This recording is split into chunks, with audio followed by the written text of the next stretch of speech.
اللہ رب العزت نے قرآن مجید فرقان حمید میں ارشاد فرمایا ان اللہ مع الصابرین، کہ اللہ تعالیٰ صبر کرنے والوں کے ساتھ ہے۔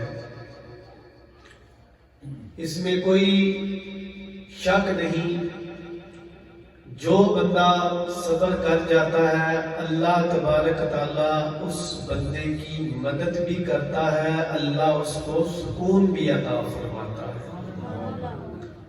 علماء نے، مشائخ نے، مفسرین قرآن نے بڑی صبر کے اوپر بحث کی ہے، تحقیق کی ہے، بہت کچھ اس کے اوپر بیان کیا ہے۔ ہونا یہ چاہیے کہ صبر بندے کی زندگی کا ایک بہترین عمل ہے، زندگی کا بہترین وہ عمل ہے کہ جو بندہ صبر کرتا ہے اللہ اس کو کامیابی عطا فرماتا ہے۔ آپ پورا قرآن پڑھ لیں، قرآن کے اندر اللہ تبارک تعالیٰ نے انبیاء کرام کے واقعات صبر کے متعلق درج ہیں۔ حضرت یونس علیہ السلام مچھی کے پیٹ میں رہے، آپ صبر کرتے رہے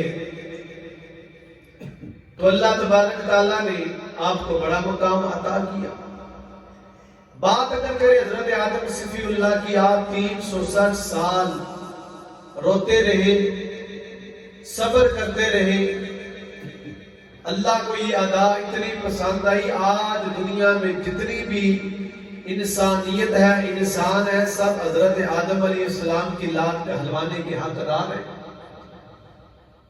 حضرت ایوب علیہ السلام، آپ کا قرآن کے متعلق قرآن میں آپ کا واقعہ ہے کہ آپ نے کتنا صبر کیا، آپ کے جسم کے اندر کیڑے پڑ گئے، لیکن آپ نے پھر بھی اللہ کی یاد نہ چھوڑی، صبر کا دامن نہ چھوڑا، شکر کا دامن نہ چھوڑا۔ حضرت ابراہیم خلیل اللہ کو اگر آگ میں پھینک دیا جائے تو اللہ کے نبی نے صبر نہیں چھوڑا، اللہ کے نبی نے اپنے رب کو یاد کیا۔ اس لیے صبر بندے کو اللہ کی بارگاہ میں اللہ تک پہنچا دیتا ہے، لیکن آج کے دور میں صبر کرنا بڑا ہی مشکل ہے۔ آج کے دور میں لوگ چھوٹی چھوٹی باتوں کے اوپر لڑائی جھگڑا کرتے ہیں۔ ایک صبر کا تعلق حقوق العباد کے ساتھ ہے، ایک صبر کا تعلق بندے کا رب کے ساتھ ہے، ایک صبر کا تعلق بندے کا اپنی ذات کے ساتھ ہے۔ حقوق العباد میں اگر کوئی بندہ آپ کے ساتھ زیادتی کرتا ہے تو آپ اللہ کے اوپر چھوڑ دیتے ہیں، صبر کر دیتے ہیں، تو پھر کیا ہوتا ہے؟ رب اس بندے سے خود بدلہ لے لیتا ہے۔ ایک تعلق آپ کا رب کے ساتھ ہے کہ اگر آپ کے رزق میں کمی ہے، آپ صبر کر کے جو اللہ آپ کو رزق دے رہا ہے آپ کھا رہے ہیں، اللہ کا شکر ادا کر رہے ہیں، تو پھر کیا ہوتا ہے؟ جب آپ تھوڑے رزق پہ اللہ کا شکر بھی ادا کریں گے، صبر بھی کریں گے، اللہ آپ کے رزق میں برکت پیدا کر دیتا ہے، اللہ آپ کے رزق میں برکت ڈال دیتا ہے۔ ایک صبر کا تعلق بندے کا اپنے ذات کے ساتھ ہے، اپنے جسم کے ساتھ ہے۔ مثلا بندہ بیمار ہو جاتا ہے، بندے کے سر میں درد ہے، تکلیف آتی ہے، بندے کو چوٹ لگتی ہے، تو بندہ اگر رو پڑے، ہائے ہائے کرتا رہے کہ یہ میرے ساتھ کیا ہو گیا، رونا نہیں چاہیے، یہ بھی تکلیف اللہ کی طرف سے ہے، تو بندہ یہ شکر ادا کرے، یا اللہ تو نے تکلیف دی ہے، تو نے بیماری دی ہے، میں صبر کر رہا ہوں۔ جب بندہ بیماری کی حالت میں صبر کرتا ہے، بندے کو چوٹ لگ جاتی ہے، بندہ صبر کرتا ہے، بندے کے جسم میں درد ہے، بندہ صبر کرتا ہے، بندے کے کسی بھی اعضاء کو مسئلہ ہے، بندہ صبر کرتا ہے، اللہ کا شکر ادا کرتا ہے۔ جب بندہ شکر بھی ادا کرے، صبر بھی کرے، تو اللہ تبارک تعالیٰ کی طرف سے ایک صدا آتی ہے، ایک آواز آتی ہے، اے بندہ مومن تو نے صبر کیا، ہم نے تیرے گناہوں کو معاف کر دیا۔ یہ بندے کا تعلق اپنے رب کے ساتھ ہے. لیکن آج کے دور میں لوگ چھوٹی چھوٹی باتوں کے اوپر لڑ پڑتے ہیں. صبر ایک خاموشی ہے. بزرگ فرماتے ہیں صبر میں جو بندہ کسی کو کوئی تکلیف دیتا ہے نا، کسی کے ساتھ ظلم کرتا ہے، زیادتی کرتا ہے، تو بندہ صبر کر جاتا ہے تو وہ صبر ایک خاموش بد دعا بن جاتی ہے. خاموش بد دعا. اس لیے بزرگ کہتے ہیں اگر کسی سے انتقام لینا ہو نا تو بندہ خاموش ہو. کیا ہو جائے؟ خاموش. آپ بالکل خاموش ہو، بندہ خاموش ہو جائے. جب آپ خاموش ہو جائیں گے تو پھر اللہ آپ کی مدد کرے گا. اس لیے صوفیاء کرام نے کہا کہ صبر بندے کو اللہ کی بارگاہ میں عزت عطا کرتا ہے. صبر دنیا میں بھی عزت عطا کرتا ہے. شیخ سعدی رحمت اللہ تعالی نے ایک بات لکھی ہے. شیخ سعدی نے اپنی کتاب گلستان کے اندر یہ بات لکھی ہے.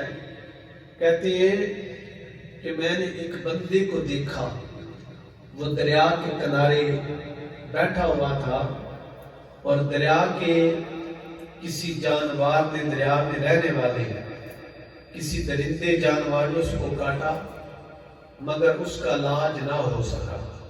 اس نے بہت علاج کیے مگر شفا نہ ملی، زخم بڑھ گیا. وہ بندہ ہر وقت اپنے رب کا شکر ادا کرتا ہے، صبر کرتا رہا. شیخ سعدی رحمت اللہ تعالی فرماتے ہیں میں نے اس سے پوچھا کس بات کے اوپر تو شکر کر رہا ہے؟ تیرے جسم کے اوپر اتنا بڑا زخم ہے، تو نے علاج کروایا مگر تیرا زخم درست نہ ہوا، تو کس بات کے اوپر صبر اور شکر اپنے رب کا کر رہا ہے؟ کہا اے سعدی بات یہ ہے اگر میرے رب نے مجھے زخم دیا ہے تو شفا بھی رب ہی عطا کرے گا. جو رب زخم دے سکتا ہے وہ رب شفا بھی عطا کر سکتا ہے.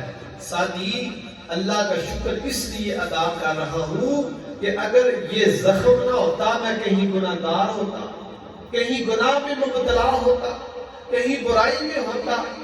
اللہ نے مجھے سعدی زخم دیا ہے تو میں اللہ کا شکر ادا کر رہا ہوں، صبر کر رہا ہوں.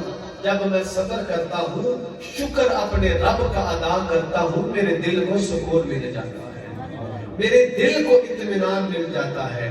اس لیے ہر حال میں آپ نے اللہ کا شکر ادا کرنا ہے. ہر حال میں آپ نے اپنے رب کی بارگاہ میں صبر کرنے کی دعا مانگنی ہے. صبر وہ عمل ہے جو بندے کو میٹھے میوے عطا کرتا ہے، بندے کو عزت عطا کرتا ہے. صبر وہ عمل ہے جو بندے کو ذلت سے نکال کے عزت عطا فرماتا ہے. لیکن ایک بندہ مسجد کا کام کرتا ہے، لوگ اس کے اوپر طنز کرتے ہیں، باتیں کرتے ہیں، مگر وہ صبر کرتا ہے، اجر اس کو اللہ عطا کرتا ہے. اگر میں بات کروں اپنے کریم آقا علیہ السلام کی، حضور کی زندگی ہمارے سامنے ایک بہت بڑا اسوہ حسنہ ہے. حضور کی زندگی ہمارے سامنے ایک بہت بڑی مثال ہے. حضور علیہ السلام جب طائف جاتے ہیں تو طائف والے آپ کو پتھر مارتے ہیں، حتیٰ کہ چھوٹے چھوٹے بچے آپ کو پتھر اٹھا کے آپ کو مار رہے تھے. اور کسی نے کہا یہ محمد صلی اللہ علیہ وآلہ وسلم کے نام کا شخص یہ دیوانہ ہو گیا ہے، یہ پاگل ہو گیا ہے. جب میرے کریم آقا علیہ السلام کو پتھر پڑتے ہیں تو جبریل نبی پاک صاحب اللہ کی بارگاہ میں آتے ہیں، عرض کرتے ہیں یا رسول اللہ اگر آپ حکم دیں، اجازت دیں تو پہاڑ ان کے اوپر ڈال دو، پہاڑ ان کے اوپر چلا جائے، یہ زمین کے اندر دس جائیں تو میرے کریم آقا علیہ السلام کے پاہوں مبارک لہو لہان ہو جاتے ہیں. میرے کریم آقا علیہ السلام کے جو دلائل پاک ہیں ان کے اندر خون نکل کے باہر بہنا شروع ہو جاتا ہے. میرے کریم آقا نے ایک ہی کہا جبریل چلے جاؤ، اگر یہ نہیں مانتے ان کی نسلیں مانیں گی.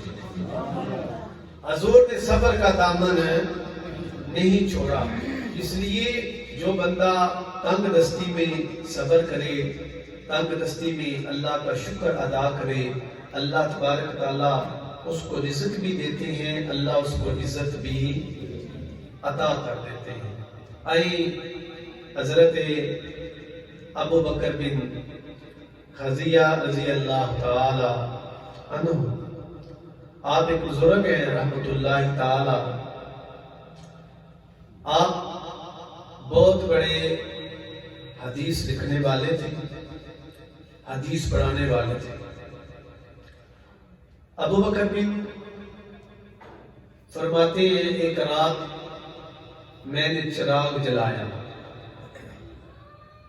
اور نبی پاک صاحب اللہ کی حدیث لکھ رہا تھا۔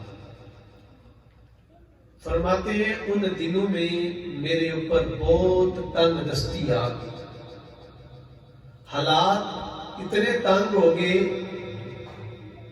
کہ نہ تو کسی سے مانگ سکتا تھا، نہ کسی کو حالات اپنے بتا سکتا تھا۔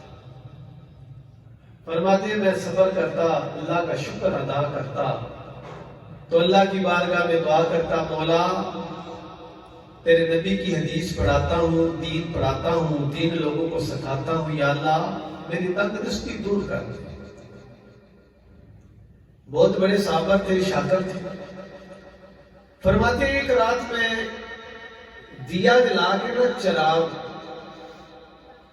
تو کافی رات گزر کی تھی۔ فرماتے ہیں میں کریم آقا علیہ السلام کی حدیث پاک لکھ رہا تھا۔ فرماتے ہیں میں نے کیا دیکھا کہ میرے کمرے میں نہ دو چوہے آ گئے۔ تو جب چوہے کبھی اس طرف جائیں کبھی اس طرف جائیں، فرماتے ہیں حتیٰ کہ میرے دیکھتے دیکھتے ہی ان چوہوں نے آپس میں کھیل کود شروع کر دیا، ایسے ایسے نہ اچھلتے ہیں، کودتے ہیں۔ فرماتے ہیں وہ دونوں اچھلتے کودتے میرے چراغ کے قریب آ گئے۔ آپ کہتے ہیں کہ میرے پاس ایک برتن تھا مٹی کا، تو ایک چوہا جب میرے قریب آیا تو وہ برتن میں نے اس کے اوپر دے دیا، اس برتن کے نیچے میں نے ایک چوہے کو بند کر دیا۔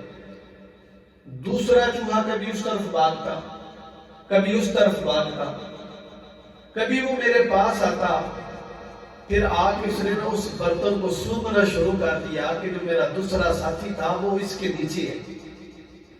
اس نے سونگنا شروع کر دیا۔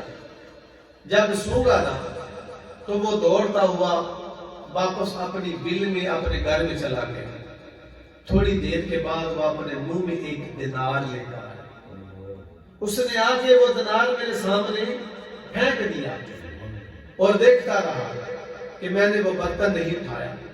پھر گیا دوسرا دینار لے کے آیا، تیسرا، 4 5 جو دینار تھے نا وہ لا کے اس نے میرے سامنے پھینک دیے۔ آپ فرماتے ہیں میں حدیث پاک لکھتا رہا۔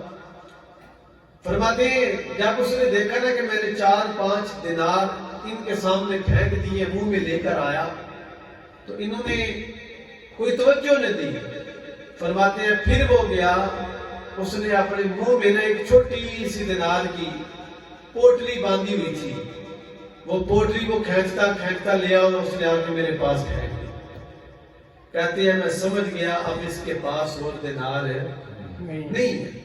فرماتے ہیں پھر میں نے جو برتن مٹی کا اس چوہے کے اوپر کیا تھا نا، میں نے اس کو جب پیچھے کیا تو وہ چوہا بھاگتا ہوا نکلا اور دونوں پھر بھاگتے ہوئے اپنی بل میں اپنے گھر میں چلے گئے۔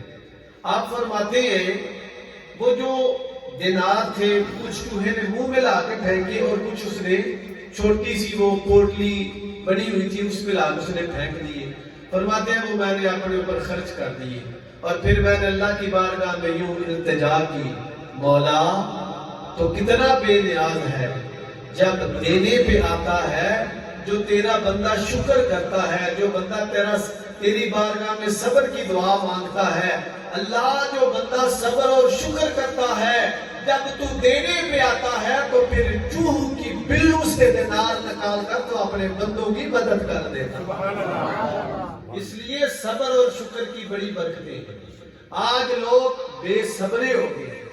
میاں صاحب کا ایک شعر تھا، چپ رہسے تے موتی گرسن صبر کرسے تے ہی، چپ رہسے تے موتی ملسن صبر کر سے تے ہیرے او سوڑیاں پیا محمد بخشا نہ کچرے نہ کھیرے سوڑیاں پیا محمد بخشا نہ کچرے تے نہ کھیرے اس لیے آپ نے ہر حال میں اپنے رب کا شکر ادا کرنا ہے